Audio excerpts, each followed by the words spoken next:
The Lord does not deal with us according to our sins, nor repay us according to our iniquities.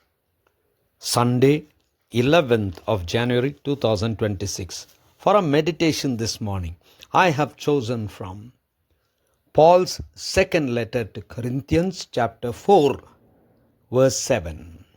But we have this treasure in jars of clay to show that the surpassing power belongs to God and not to us. Good morning, friends. All that we are is because of His grace, His mercy, His salvation, His light in us. And it's nothing about us. Let us meditate upon this verse. The theme for this morning's meditation is nothing about us. Paul talks to Corinthians about the light of the gospel.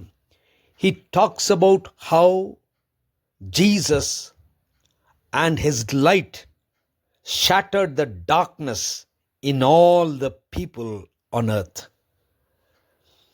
Life and sacrifice of Jesus has brought in salvation for us.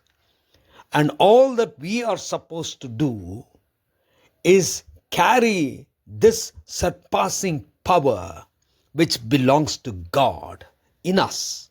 That is, we experience the light, we experience redemption, we are supposed to go and preach the gospel, so we hold the word of God in us.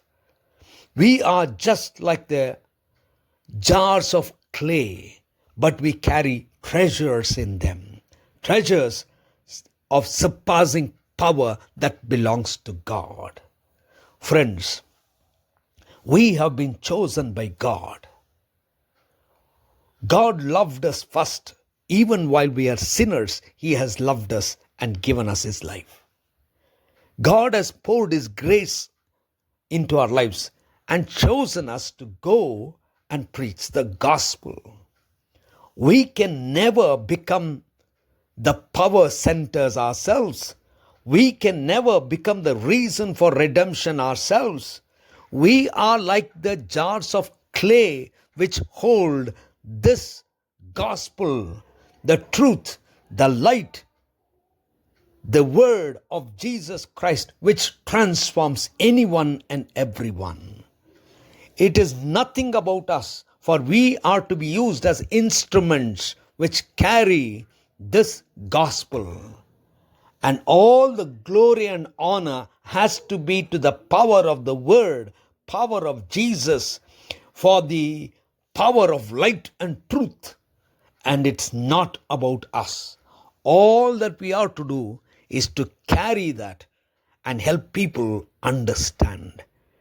Nothing about us, but all about God. Gracious God, our Heavenly Father, we thank You, we praise You, we honor You. Thank You for giving us the privilege to serve You. In Christ's name we pray. Amen.